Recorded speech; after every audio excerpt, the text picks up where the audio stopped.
அனைவருக்கும் வணக்கம். இன்று சர்வதேச மகளிர் தினம். தாவேக்காவை ஆதரித்து விஜய் அவர்களுடைய கள்ள டங்காசை ஆதரிக்கக்கூடிய பெண்களை தவிர சுயமரியாதையுடன் நல்லா படிக்கணும், நல்லா வாழணும், வாழ்க்கையில் முன்னேறணும் அப்படின்ற உயரிய நோக்கங்களோடு வாழக்கூடிய பெண்மணிகள் அனைவருக்கும் இனிய மகளிர் தின நல்வாழ்த்துகள். இந்த காணொளி மகளிர் தின ஸ்பெஷல் காணொளி தான். பெண்கள் எந்த மாதிரிலாம் இருந்துடவே கூடாது அப்படின்றதுக்கான உதாரணங்களை எல்லாம் நான் எடுத்துகிட்டு வந்திருக்கேன். வேற யாராக இருக்கும்? தாவேக்காவை சேர்ந்த பெண்களை தான் நம்ம பார்க்க போகிறோம். நேற்றுக்கு, அதாவது சனிக்கிழமை அன்னைக்கு விஜய் அவர்கள் நடத்திய மகளிர் தின விழா அன்று பெண்கள்லாம் போய் பங்கெடுத்திருக்காங்க. ஐயோ, விஜய் அவர்கள் அவர் வீட்டில் இருக்கக்கூடிய ஒரு பெண்ணுக்கே எவ்வளோ பெரிய அநீதியை இழைத்து கொண்டிருக்கிறார். இந்த நிலையில் விஜய்க்கு ஆதரவாக பெண்களே போய் நிற்கிறாங்க மகளிர் தின விழான்னு சொல்லிட்டு. அப்படிப்பட்ட கொடுமையெல்லாம் நேற்றுக்கு அரங்கேறி இருக்கு. ஆகவே அவங்கள தான் பார்க்க போகிறோம். இந்த மாதிரி மட்டும் பெண்கள் யாருமே நீங்கள் இருந்துடாதீங்க. வாழ்க்கையில் நல்லா ஆகுங்க, சுயமரியாதையோட வாழுங்க, நல்லா படிங்க, படித்து முன்னேறுங்க. வாழ்க்கையில் நிறைய பார்க்க வேண்டியது இருக்குது. ஆகவே டிலே பண்ணாமல் காணொலிக்குள்ளே போயிடலாம் வாங்க. முதல்ல எனக்கு அந்த பெண்களை நோக்கி ஒரு கேள்வி. இந்த விஜய் அவர்கள் நடத்திய மகளிர் தின விழாவுக்கு போன பெண்களை நோக்கி எனக்கு ஒரு கேள்வி. என்னன்னா, விஜய் அவர்கள் இப்படி திருமணம் தாண்டிய ஒரு உறவில் இருக்கிறாரு. தன்னுடைய சொந்த மனைவியை ஏமாற்றி கொண்டு தன்னுடைய சொந்த பிள்ளைங்களை கண்டுக்காமல் எல்லாரையும் நடுத்தரில் விட்டுட்டு வேற ஒரு நடிகை பின்னாடி சுற்றிக்கிட்டு இருக்கார் அப்படின்றது எல்லாரும் அறிஞ்ச ஒரு விஷயம்தான். இப்படி ஒரு விஷயம் தெரிஞ்சும் கூட எப்படி இந்த நபரை ஆதரிக்கிறீங்க? சரி, இப்படி நீங்கள் ஆதரிக்கிறீங்க அப்படின்றப்போ இதை எப்படி எடுத்துக்கிறது? உங்களுடைய வீட்டில் இருக்கக்கூடிய உங்கள் கணவன்மார்களோ, நீங்கள் பெற்ற மகன்களோ, இல்லை உங்களுடைய தந்தையோ இந்த மாதிரி ஒரு செயலை செஞ்சால் நீங்கள் அந்த நபரை எப்படி பார்ப்பீங்க? அது அவங்களுடைய பர்சனல், அது ஒன்றும் பிரச்சனை கிடையாது அப்படின்னு சொல்லி பார்ப்பீங்களா? அதில் வேற அதே கூட்டத்திலே வச்சு விஜய் அவருடைய மனைவி விவகாரம் ஒர்த்தே இல்லை அப்படின்றாரு. அது மனைவியை ஒர்த்து இல்லைன்னு சொல்கிறது தான். இப்படியெல்லாம் ஒரு ஆண் பேசிக்கிட்டு இருக்கிறப்போ அந்த ஆணை நீங்கள் எப்படி ஆதரிக்கிறீங்க அப்படின்றது என்னுடைய கேள்வி. அந்த தாவேக்கா நடத்திய மகளிர் தின விழாவுக்கு பெண்களை எல்லாம் பார்க்குறப்போ எனக்கு என்ன தோணுச்சுன்னா, தமிழ்நாட்டில் கள்ளடங்காசுக்கு இவ்வளோ சப்போர்ட்டா? ஐயோயோ, எவ்வளோ பேர் வந்திருக்காங்க பாருங்களேன். இப்படி ஒரு பெண்ணை திருமணம் செஞ்சு இருக்கிறப்ப கூட இன்னொருத்தி கூட வாழலாம், இப்படிலாம் பழகலாம் அப்படின்றத ஆதரிக்கக்கூடிய எவ்வளோ பெண்கள். இவங்கெல்லாம் தான் அந்த சிங்க பெண்கள். விஜய் அந்த பாட்டு பாடியிருப்பார் இல்லையா, சிங்கப்பெண்ணே சிங்கப்பெண்ணே. இந்த மாதிரிப்பட்ட பெண்கள்லாம் இருந்தால் தமிழ்நாடு என்னத்துக்கு ஆகிறது? சரி, இப்போ அந்த மகளிர் தினத்தன்று விஜய் நடத்திய அந்த விழாவின் போது வந்த பெண்கள், அவங்க உதிர்த்த அந்த பொன்மொழிகள், அவங்க பேசின அந்த பொன்மொழிகள் எல்லாத்தையும் நம்ம ஒன்று ஒன்றா பார்ப்போம் வாங்க. தளபதி செல்வாக்கு இப்பதான் அதிகமாயிருக்கே தவிர இப்ப குறையல. தளபதி செல்வாக்கு இதுலதான் அதிகமாயிருக்கு. குடும்பத்தை விட்டுட்டே தளபதி எங்களுக்காக, இந்த ஏழைங்களுக்காகவும் கஷ்டப்படுற மக்களுக்காகவும் பெண்களுக்காகவும் எங்களுக்காகவும் தான் தளபதி வந்திருக்காரு. குடும்பத்தையே விட்டுட்டு வந்திருக்காருங்க. அவருக்கு யார் காப்பாற்றணும்? நம்ம தான் காப்பாற்றணும். தளபதி குடும்பத்தையே வந்துட்டு நம்மளுக்கு அதுக்கு வந்திருக்காரு. தளபதிக்கு நம்ம மட்டும்தான் இப்போதைக்கு அவருக்கு குடும்பம் எல்லாமே, ஃபேமிலி எல்லாமே நம்ம தான். தளபதிக்கு நம்ம மட்டும்தான் ஆதரவு கொடுக்கணும். தளபதி குடும்பத்தையே விட்டுட்டு வந்திருக்கிறார். யாருக்காக? நமக்காக. அவர் 200 கோடியை மட்டும் விட்டுட்டு வரல, கெரியரின் உச்சத்தை மட்டும் விட்டுட்டு வரல, தன்னுடைய குடும்பம், பொண்டாட்டி, பிள்ளைங்க எல்லாரையும் அவர் விரட்டிலாம் விடலை. நம்ம தப்பாக புரிஞ்சுக்கிட்டு இருக்கோம். அதெல்லாம் இல்லை. அது வேண்டாம். ஏன்னா நான் பொது வாழ்க்கைக்கு போகிறேன், அரசியல், அதாவது மக்களுக்காக நான் போகிறேன். எனக்கு இத்தனை வருஷம் எல்லாம் கொடுத்தாங்க, அதனால நான் உங்களுக்கு எல்லாம் கொடுக்க போகிறேன். அதனால் எனக்கு நீங்கள் வேண்டாம், குடும்பமே வேணான்னு விட்டார்னா எதுக்காக வேற ஒருத்தி வேணும்னு போனார்? இப்படிப்பட்ட தற்குறிகள்லாம் இருக்கிறதுனால தான் விஜய்ன்ற நபருக்கு இந்த ஒரு கிரேஸ், விஜய்க்கு ஒரு இமேஜ் இருக்குது பாருங்க. அதெல்லாம் இப்படிப்பட்ட தற்குறிகள்லாம் இருக்கிறதுனால தான். இவங்கெல்லாம் இல்லைன்னு சொன்னால் விஜய்ன்ற நபருக்கு ஒன்றுமே கிடையாது. அப்படியே ஒரு பழம் நீ அப்பா, யானை பழம் நீ அப்பான்னு தான் பார்க்க வேண்டியது இருக்கும். அப்படிப்பட்ட ஒரு பழமாகத்தான் நம்ம கண்ணுக்கு அவர் தெரிஞ்சிருப்பார். இப்போவும் பழம் தான், இப்போ மட்டும் என்ன கொட்டையா?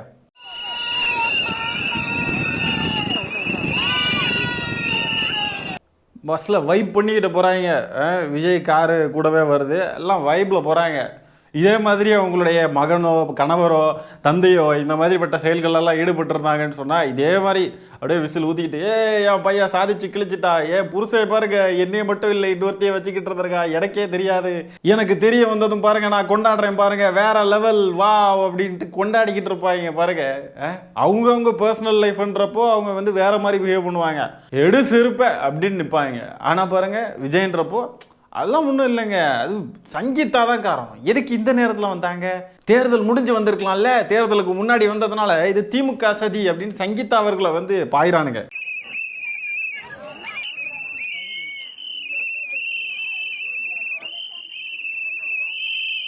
இப்படிப்பட்ட கூட்டங்கள்லாம் தமிழ்நாட்டுக்குள்ளே தான் இருக்குது. இவங்களெல்லாம் வீட்டில் வச்சு வாழக்கூடிய குடும்ப நபர்கள், புருஷன்மார்கள், பிள்ளைங்க தான் அவங்களெல்லாம் கையெடுத்து கும்பிடலாம்.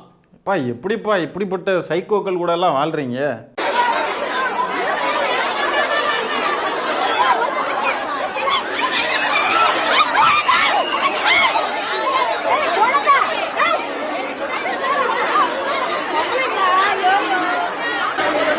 இந்த அம்மா ஒரு கையில் ஒரு குழந்தைய தூக்கி இடுப்பில் வச்சுக்கிட்டு இன்னொரு கையில் இன்னொரு குழந்தைய நடத்தி கூட்டிகிட்டு போகுது பாருங்க. குழந்தைங்களெல்லாம் இப்படி கூட்டிகிட்டு வரணும்னு அவ்வளோ வெறி, ரசிக வெறி. அந்த இடுப்பில் வச்சிருக்கிற அந்த குழந்தை வந்துட்டு கீழே விழுந்துருச்சு. அந்த குழந்தைய எல்லாரும் ஏறி மிதிச்சிருக்காங்க. அந்த குழந்தை அழுது ஒப்பாரி வைக்குது. நீ எல்லாம் ஒரு பொம்பளையா அப்படின்னு சொல்லிட்டு அங்கே இருக்கிற பெண் பவுன்சர்கள் கேட்குறாங்க. ஆனால் உலகத்திலேயே இந்த தாவேகா காரணங்களுக்கு, விஜய்க்கு, இந்த மாதிரிப்பட்ட நபர்களுக்கு பிறக்கக்கூடிய குழந்தைங்க தான் பாவம். தான் பெற்ற குழந்தைன்ற ஒரு அடிப்படையான ஒரு உணர்வோ கருணையோ ஒரு எதுவுமே கிடையாது, ஒரு கேர் எதுவுமே கிடையாது. அப்படியே நடு தெருவில் விட்டுறது, நடு வெயிலில் காய விடுறது, குழந்தைகள் கொண்டு போய் கூட்டத்துக்குள்ள விட்டு மிதிக்க விடுறது, கொஞ்சம் கூட கருணையோ இரக்கமோ ஒரு மனசாட்சி எதுவுமே கிடையாத ஒரு வெறித்தனமான வெறி பிடிச்ச கும்பல். இதுங்க மேலாம் கொலை முயற்சி வழக்கு தான் பதிவு பண்ணணும். தெரிஞ்ச வேணும்னே குழந்தைங்களெல்லாம் தூக்கிட்டு வந்து சாவடிக்க பார்க்குதுங்க. செத்ததுக்கப்புறம் 20 லட்ச ரூபா கிளைம் பண்ணிடலாம் அப்படின்ற ஒரு எண்ணத்தில் வருதுங்க. இதுங்க மேலாம் கொலை முயற்சி வழக்கு பதிவு பண்ணால் தான் சரிப்பட்டு வரும். எலெக்ஷனுக்கு முன்னாடி எத்தனை உயிர் எடுக்க போகிறானுங்களோ தெரியல. கடந்த ஒரு வாரமாக உங்கள் தலைவரை சுற்றி நடக்கிற சர்ச்சைகள் இதெல்லாம் எப்படி பார்க்குறீங்க? அது ஆக்சுவலாக எல்லார் வீட்லேயும் நடக்கிறது, வெளியே எல்லாமே நடக்குது. நம்ம ஸோ அது வந்து நாங்கள் பாசிட்டிவாக தான் பார்க்குறோம். எல்லார் வீட்லேயும் நடக்குதான் இந்த மாதிரி திருட்டுத்தனமாக திருமணத்தை தாண்டிய ஒரு உறவை வச்சுக்கிறது, இதெல்லாம் பாசிட்டிவாக தான் பார்க்குறாங்களாம். இதெல்லாம் ஒன்றும் பெரிய விஷயம் இல்லைங்க, ரொம்ப பாசிட்டிவாக இருக்காங்க. எல்லா வீட்லேயும் நடக்குது. என்ன தமிழ்நாட்டில் இருக்கிற எல்லா ஆண்களும் இந்த மாதிரி வேற ஒருத்தி கூட பழகிட்டு இருக்காங்க. வீட்டில் ஒரு பொண்டாட்டியை வச்சுக்கிட்டும் வேற ஒருத்தி கூட பழகிட்டு இருக்காங்கன்னு சொல்ல வரீங்க. அப்போ இவங்க திருமணம் செஞ்சிருக்கக்கூடிய கணவன்மார்களே வந்து இந்த மாதிரிலாம் இருந்தால் என்ன பண்ணுவாங்க அப்படின்றத தெரிஞ்சுக்க ரொம்ப ஆர்வமாக இருக்குது. இந்த தெரு பொறுக்கிகளா ஊர் பொறுக்கிட்டு ஊர் மேய்ஞ்சிக்கிட்டு பல பேரை வச்சுக்கிட்டு தெரியணும் அப்படின்னு சொல்லி நினைக்கக்கூடிய எவனாவது இருக்கான் அப்படின்னு சொன்னால் அவனுங்களுக்குலாம் இதெல்லாம் வந்து ரொம்ப அட்வான்டேஜான ஒரு விஷயம். நல்லா பார்த்துக்கோங்க. தாவேக்கால இருக்கக்கூடிய பெண்கள், விஜயை வந்து ஆதரிக்கக்கூடிய பெண்களையெல்லாம் நீங்கள் வந்து பார்த்தீங்கன்னு சொன்னால் உங்களுக்கு ஆப்டான ஒரு பர்சனாக இருப்பாங்க. அவங்க ரொம்ப ரொம்ப பொருத்தமாக இருக்கும், ஜோடி பொருத்தமும் நல்லாயிருக்கும், மனதளவுலேயும் நல்லா ஒத்து போகும். அவங்கெல்லாம் ரொம்ப ஃப்ரீயாக இருப்பாங்க. இதெல்லாம் ஒரு தவறும் கிடையாது, அதெல்லாம் ஒன்றும் இல்லை. நான் என்ன ஜஸ்ட்டு ஒய்ஃப் தானே, அவருக்கு அது பர்சனல், அவர் எத்தனை பேரை வேணால் வச்சுக்கிட்டோம், அதான் அவர் பர்சனல் அப்படின்னு புரிஞ்சுப்பாங்க. அதனால தெருப்பொறுக்கி பசங்களுக்கெல்லாம் வந்து இந்த மாதிரிப்பட்ட பெண்கள் ரொம்ப பக்காவாக சூட் ஆகும். நல்ல பசங்களுக்கெல்லாம் இந்த மாதிரிப்பட்ட பெண்கள் செட் ஆக மாட்டாங்க. நல்ல பெண்களும் தயவு செஞ்சு இந்த மாதிரிப்பட்ட பெண்கள் மாதிரி இருந்துடாதீங்க. எல்லா வீட்லேயும் கள்ள தொடர்பு இருக்குதான், எல்லாருமே வந்து இதை பாசிட்டிவாக பார்க்கணும் அப்படின்னு சொல்லி அறிவுறுத்துறாங்க. அதெல்லாம் ஒரு பிரச்சனையும் கிடையாதுங்க. எல்லாரும் பாசிட்டிவாக பாருங்கள். திருமணத்தை தாண்டிய உறவு இருந்தாலும் ஆண்களோ பெண்களோ irrespective ஆஃப் த ஜெண்டர் எல்லாரும் பாசிட்டிவாக பாருங்கள். இந்த சமூகத்தை வந்து டிஃப்ரெண்ட்டாக மாற்றுறதுக்கான முயற்சியில் ஈடுபடுறாங்க தாவேக்காவினர். நான் ஒரு மேரேஜுக்காக காரைக்குடி போயிருந்தேன். அங்கே தான் இருக்கிற பசங்கள்லாம் அங்கே தான் இருக்கிறாங்க. ஆனால் வந்து தளபதியை பார்க்கணும், கிட்ட பார்க்கணுங்கிற ஒரே காரணத்துக்காக நான் வந்து காலையில் 4 மணிக்கெலாம் பல்லவன் நாங்கள் வந்து கிளம்பிட்டு பல்லவன் ட்ரெயின் பிடிச்சி தனியாலாம் இப்போ நான் வந்து நிற்கிறேன்னா தளபதி கொடுத்த ஒரு உற்சாகம்தான். தனியாக கூட அவரை வந்து கூட நான் வந்து எப்படி சொல்கிறது, ஒரு தனியாலாம் கூட அவரை வந்து பார்க்கணுங்கிற ஒரு வாழ்க்கையில் பெண்கள் எப்படியெல்லாம் முன்னேறுறாங்க, எப்படியெல்லாம் படித்து என்னென்னலாம் வந்து வாழ்க்கையில் அச்சீவ் பண்ணுறாங்க. இந்த அம்மணி வந்து அச்சீவ் பண்ணியிருக்கிறத பார்த்தீங்களா? காரைக்குடிக்கு வந்து போயிருந்தாங்களாம். அங்கே வந்து அவங்களுடைய பிள்ளைகள் நடு ரோட்டில் விட்டுட்டு விஜயை பார்க்கணுன்றதுக்காகவே நான் ட்ரெயின் பிடிச்சி காலங்காத்தாலே கிளம்பி வந்திருக்கேன்னா அதுதான் நான் வாழ்க்கையில் அச்சீவ் பண்ணது, சக்ஸஸ். விஜய் அவர்கள் எனக்கு கொடுத்த உத்வேகம் தான் இது. பின்ன அந்த நபரை ஃபாலோ பண்ணக்கூடிய நபர்கள்லாம் இப்படி பேசலைன்னா தான் ஆச்சரியமே. அந்த நபரை ஃபாலோ பண்ணிக்கிட்டு இருந்தால் என்ன வாழ்க்கையில் முன்னேறி நல்லா இருக்க முடியுமா என்ன? இந்த மாதிரிப்பட்ட விஷயங்களுக்கு சொல்லிக்கலாம். என் தளபதிக்காக நான் வந்து வெயிலில் நின்னேன் 6 மணி நேரம் 7 மணி நேரம் கூட நான் பார்க்கவே இல்லையே. தளபதி கொடுத்த உத்வேகம் நின்னேன் பார்த்தீங்களா? என் குழந்தைய நடு ரோட்டில் விட்டுட்டு வந்தேன், என் குழந்தைய செத்தாலும் பரவாயில்லன்னு தூக்கிட்டு வந்தேன், என் குழந்தைய நான் பலி கொடுத்தேன், தளபதியை கிட்ட பார்க்கறதுக்காக நாங்கள் வந்து நஷ்ட ஈடாக கொடுத்துருக்கோம் குழந்தைய அப்படின்லாம் தானே சொல்லுவாங்க. இந்த மாதிரிப்பட்ட தருதலைங்களை போல தயவு செஞ்சு பெண்கள் யாரும் இருந்துடாதீங்க. நல்ல பெண்கள் தினத்தன்று தேவைப்படக்கூடிய ஒரு காணொளி தான், நம்ம பொது சமூகத்துக்கு தேவைப்படக்கூடிய ஒரு காணொளி தான். நாட்டுக்கு என்ன பண்ண வந்திருக்காரு அதுதான் நம்ம பார்க்கணுமே தவிர அவரோட பர்சனல் வந்து நம்ம நோண்டக்கூடாது. எல்லாருக்குமே ஒரு பர்சனல் இருக்கும். அதே மாதிரி அவருக்கு ஒரு பர்சனல், அதை வந்து இப்போ கட்சி வர்றதுனால அவர் முன்னாடி நிப்பாட்டிட்டு இதை வந்து அசிங்கப்படுத்துற மாதிரி இருக்கு. அதான் பர்சனல் அப்படின்றாங்க. சரி, இப்போது நான் என்ன கேட்குறேன், இப்போ திமுகவை சேர்ந்த ஒரு முக்கியமான ஒரு நபர்னு வச்சுப்போம். அவர் வந்து யாராக வேணா இருக்கட்டும், திமுகவை சேர்ந்த அமைச்சரோ யாராக வேணா இருக்கட்டும், வெளியிலலாம் வந்து சமூக நீதி பேசுகிறாங்க, பெண்கள் பாதுகாப்பு பேசுகிறாங்க, எல்லாம் பேசுகிறாங்க. ஆனால் வந்து அவங்களுடைய வீட்டுக்குள்ள அவங்க வீட்டு பெண்களை வந்து இந்த மாதிரி கொடுமைப்படுத்திக்கிட்டு இருந்து திருமணம் தாண்டிய ஒரு உறவில் தகாத உறவில் இருந்துக்கிட்டு இந்த மாதிரிலாம் இருக்கிறாங்க. அது வந்து ஒரு நாள் வெளியே தெரிய வருதுன்னு சொன்னால் அந்த நேரத்தில் வந்து அதை பர்சனல், அதை பற்றி பேசக்கூடாது அப்படின்னு ஒதுங்குவாங்களா? அது பர்சனல் கிடையாது. அது வந்து வெளியே தெரியாமல் இருக்கிற வரைக்கும் தான் அது பர்சனல். வெளியே தெரிஞ்ச உடனேயே அது எல்லாராலையும் பேசப்படும் தான். அது பர்சனல் கிடையாது. அது அந்த நபருடைய பர்சனாலிட்டின்னு தான் நம்ம பார்க்க வேண்டியது இருக்கு. எல்லாரும் பேசுவாங்க இல்லையா, பாருங்கப்பா வெளியே வந்து பெண்கள் பாதுகாப்பு அது இதுன்னு பேசிக்கிட்டு இருந்தான், வீட்டுக்குள்ளேயே எப்படி இருக்கான் பாருங்க, இப்படிலாம் குடும்பப்படுத்தி இருக்கான் அப்படின்னு சொல்லிட்டு பேசுவாங்க இல்லையா. அதே தான் விஜய்க்கும் பண்ணுவாங்க. என்ன சொல்றதுனே எனக்கு தெரியல. எதுக்கு தளபதிக்கு இப்படி ஒரு நெருக்கடி கொடுக்குறீங்கன்னு எனக்கு தெரியல. எதுக்கு இவ்வளோ நெருக்கடி வருதுன்னு தெரியுமா மணி? நீங்கள் கையில் வச்சுருக்கீங்கல்ல ஒரு குழந்தை, எதுக்கு தூக்கிட்டு வந்தீங்க? இப்படிலாம் தூக்கிட்டு வந்தீங்கன்னா நெருக்கடி வரதான் செய்யும், விமர்சனங்கள் எழதான் செய்யும். உங்கள் தலைமை இதெல்லாம் கண்டிக்கிற மாதிரி தெரில. இதுக்கெல்லாம் ஒரு ஃபுல் ஸ்டாப் வைக்கிற மாதிரி ஒரு நடவடிக்கை எடுக்கிற மாதிரி தெரியல. அதனால நெருக்கடிகள் வந்துக்கிட்டே தான் இருக்கும். நீங்கள் தான் காரணம், வேற யாரு?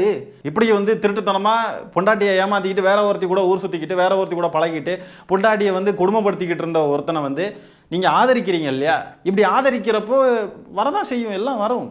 இதுதான் ரியாலிட்டி. நீங்கள் செய்யக்கூடிய தவறுனால தான் உங்களுக்கு எல்லாமே கிடைக்குமே. வேற என்ன பண்ணுறது?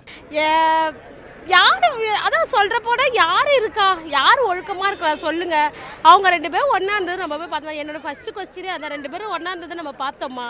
யாரு ஒழுக்கமா இருந்தா சொல்லுங்க அப்படின்னு கேட்குறாங்க. அப்போ விஜய் ஒழுக்கமா இல்லைன்னு நீங்க சொல்றீங்க அப்படின்னா, ஒழுக்கமா இல்லாதவன் கையில எதுக்கு தமிழ்நாட்டை கொடுக்கணும்? பர்சனல் லைஃப்ல ஒழுக்கமா இல்லாதவன் தமிழ்நாட்டை எப்படி ஆளுவான்? வீட்டில் இருக்கக்கூடிய பெண்களுக்கே வந்து நியாயமா வந்து நடந்துக்காதவன் தமிழ்நாட்டில் இருக்கக்கூடிய எல்லா மக்களுக்கும் எப்படி நியாயமா நடந்துப்பான்? பார்க்காம நீங்களா இருக்கிறதுக்கு இஷ்டத்துக்கு போட்டு டம்ப் பண்ணா அந்த மனுஷன் என்ன பண்ணுவார் சொல்லுங்க. எதுக்கு அதை பத்தி பேசுறாங்கன்னு எனக்கு தெரியல. பர்சனல் வேற, கட்சி வேற. பர்சனல்ல இருக்கிறத நம்ம கண்ணால பார்க்கல. ஆனா கட்சிக்காக அவர் என்ன செய்யறாருன்றதை மட்டும் தானே நம்ம பார்க்கணும். கட்சிக்காக அவர் எல்லாத்தையும் விட்டுட்டு வந்திருக்காரு. சரி, இவங்க சொல்ற மாதிரி அந்த பர்சனலே நம்ம தள்ளி வைப்போமே. கட்சிக்காக ஏதோ செஞ்சார் அப்படின்றாங்கல்ல, என்ன செஞ்சாப்புல? அன்னபூரணி சூப்பர் 6 திட்டம், தாய்மாமன் மோதிரம் திட்டம், அண்ணன் சீர்திட்டம், வேலுநாச்சியார் படை, என்னது இது? இதெல்லாம் பேசுகிறார் இல்லையா? ஒரு பந்தல் போடுறதுக்கு என்ன பாடுபட்டாப்புல? ஒரு பந்தல் தன்னுடைய கட்சி கூட்டத்துக்கு எத்தனை பேர் இறந்துருக்காங்க? அவங்க வீட்டுக்கெல்லாம் எல்லாருக்கும் காசு கொடுத்தாரா விஜயன்ற நபர்? தனக்கு செக்யூரிட்டியாக வரக்கூடிய பவுன்சர்ஸை வந்து உட்கார வச்சாரா? அப்படியே வந்து முட்டி போட்டு மண்டிட்டு தானே நிற்க வச்சாப்புல. பேசிக்கான விஷயங்கள், ரொம்ப சாதாரணமாக எல்லாருக்குமே வந்து தோணக்கூடிய விஷயங்கள், ரொம்ப ரொம்ப சாதாரணமான விஷயங்கள், அடிப்படையான விஷயங்களையே செய்யலையே. இவர் என்னமோ செஞ்சாரு. அவர் கட்சிக்கு என்ன செய்யறாருன்னு மட்டும் பாருங்க, மக்களுக்கு என்ன செய்யறாருன்னு மட்டும் பாருங்கன்னா, என்ன செஞ்சாரு அதை சொல்லுங்க. சொல்ல போனா உச்சத்துல இருக்கிற அவரு எதுக்காக நம்மளுக்காக செய்யணும்ட்டு கீழே வரணும்? அவரு உச்சத்துல இருந்து கீழே வந்திருக்காரு. அப்ப நம்ம எல்லாரும் கீழே இருக்கோம், தமிழ்நாட்டு மக்கள்லாம் கீழே இருக்கோம். இதை விட தமிழ்நாட்டு மக்களை அவமானப்படுத்த யாராலையும் முடியாது. உச்சத்தில் இருந்தாரா, நம்மெல்லாம் கீழே இருந்தோமா? நமக்காக ஒரு கீழே இறங்கி வந்திருக்கார். அப்படியெல்லாம் இறங்கி வர வேண்டாம். தமிழ்நாட்டு மக்களாகிய நாங்களும் கீழே எல்லாம் இல்லை. இந்த மாதிரிலாம் பேசுகிறீங்களே, இது உங்கள் கட்சியுடைய வாக்கையே வந்து பாதிக்கும்ன்றது உங்களுக்கு தெரியாதா? நல்லா இப்படியே பேசுங்க, மக்கள் மத்தியில் நல்லா பேசி அம்பலப்படுங்க. இந்த ஒரு புகைப்படத்தை பாருங்கள். அந்த அம்மாவுக்கு கையில் வந்து ஒரு கெட்டு, எங்கேயோ அடிபட்டிருக்கு, கெட்டு போட்டிருக்காங்க. ஒரு கையில் குழந்தை. இதை வந்து தாவேகாரனுங்க எப்படி போஸ்ட் போடுறானுங்க தெரியுமா? ஒரு கையில் கட்டு, இன்னொரு கையில் குழந்தை. இதுதான் களத்தில் விஜயின் ஆதரவு. அவதூறும் ஆபாசமும் சேர்ந்து வீழ்த்த விஜய் ஒன்றும் முருங்கை மரம் கிடையாது, வக்காளி அலமரம். பார்த்தீங்களா விஜய் ரசிகர்கள் எப்படியெல்லாம் யோசிப்பாங்கன்றது தான் இது. நம்ம எப்படி யோசிக்கிறோம்? அட தற்குறி, இப்படி வந்து கையில் அடிபட்டுருக்கிறப்போ இவ்வளோ சின்ன பிஞ்சு குழந்தைய தூக்கிட்டு வந்திருக்கிறியா, உனக்கு அறிவு இருக்கா அப்படின்னு நம்ம யோசிப்போம். ஆனால் அவனுங்கெல்லாம் பார்த்தீங்களா விஜய்க்கு என்னமா வந்து எப்படி டெடிக்கேட்டடாக வராங்க. கையில் ஒரு குழந்தை, இந்த கையில் கெட்டு, இவ்வளோ கஷ்டத்துக்குள்ளே வந்திருக்காங்கண்ணா. விஜய்க்கு எப்படிப்பட்ட அன்பு பாருங்க, அன்பு அப்படின்ட்டு உருட்டுவானுங்க. இவ்வளோதான் இவனுங்க. தளபதியோடைய கார் வந்தாலே 100 பேர், எவ்வளோ பேர் பின்னாடி வந்துகிட்டே இருக்காங்க. அப்ப அவருடைய காரை பார்த்தா பின்னாடி வருவாங்க. அதனாலதான் த்ரிஷா அவங்களுடைய கார்ல அவர் பயணிச்சு வந்தாரு. கள்ள டங்காஸ்க்கு எப்படி ஒரு முட்டு!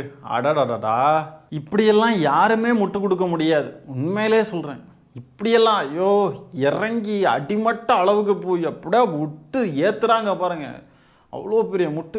தாவேக்காவுடைய இந்த மகளிர் தின விழாவில் அந்த மேடையில் பேசின ஒரு பெண் பார்த்தீங்கன்னா, மேடையிலேயே விஜய்க்கு செருப்படி கொடுக்குற விதமாக பேசியிருக்காங்க. உண்மையாலுமே பார்க்குறீங்களா? அவர்களுடைய அன்பு, தியாகம், பொறுமை மற்றும் தைரியம் இந்த உலகத்தை முன்னேற்றுகிறது. இந்த மகளிர் தினத்தில் நாம் அனைவரும் உறுதியாக எடுத்து சொல்ல வேண்டியது என்னன்னா, பெண்களை முதல்ல மதிக்கணும். சும்மா பெண்களை ஒரு மேடையில் ஏறி அவதூறாக பேசி அவமானப்படுத்தி அவர்கள் வீட்டு பெண்களை நினைவில் வைத்து கொள்ளாமல் அவதூறு பரப்புகின்ற ஒரு ஆண்மகனையும் வீழ்த்த வேண்டும் என்று இந்த சிங்க பெண்களை கேட்டுக்கொள்கிறேன். எனவே விஜயோடைய மூஞ்சியை பாருங்க, பக்கத்தில் இருக்க பெண்மணி வர அவங்கள பார்க்குறாங்க, நல்லா வேற லெவலாக சொல்லி வச்சு செஞ்சுருக்காங்க போல. தாவேகா கூட்டத்துக்குள்ளேயே சுயமரியாதையுடன் வாழக்கூடிய பெண்மணிகள் 2 பேர் இருக்காங்க போல இருக்கே. மேடையிலேயே விஜய்க்கு பயங்கரமான தரமான செருப்படி கொடுத்துருக்காங்களே. திருடன் முழிக்கிற மாதிரி திருன்னு முழிக்கிறாப்புல விஜய். நம்மளை தான் சொல்கிறாங்களோ, ஐயோ ஐயோ என்னது இது, நமக்கு எதிராக பேசுகிற மாதிரி இருக்க அப்படின்னு முழிக்கிறாப்புல திருன்னு. அடுத்தது நீங்கள் பார்க்க போகிற ஒரு பெண் வந்து ரொம்ப வித்தியாசமாக பிஹேவ் பண்ணுறாங்கங்க. ஐயோ சைக்கோ ஆயிட்டாங்க, சைக்கோத்தனமாக வந்து பிஹேவ் பண்ணுதுங்க ஒரு பெண்ணு. அந்த பெண் பண்ணுறதை பாருங்க. எனக்கு அப்படி இருக்கு விஜய் தளபதி, எனக்கு உங்களை ரொம்ப பிடிக்கும் தளபதி, ரொம்ப அப்படி பிடிக்கும். ஆனா ஒரு கல்யாணத்துக்கு திருஷா கூட ஒரே மாதிரி சட்டை வேஷ்டி, இத பத்தி நாங்க பேசிட்டு அவங்க எல்லாம் வீடியோ சொல்லி போடுவாங்க. நானும் தளபதியும் வந்து நல்ல ஃப்ரெண்ட், ஆனா அவரும் வந்து நாங்க வந்து நல்ல இணைப்பறியாது நியூஸ் வெளியாகுது, பிரிச்சுட்டோம் அவரு தலைப்பு செய்யுது அப்படின்னு தலைப்பா போட்டு தலைப்பா வருது. மறுநாளே வந்து 2 மணி கல்யாணத்துக்கு.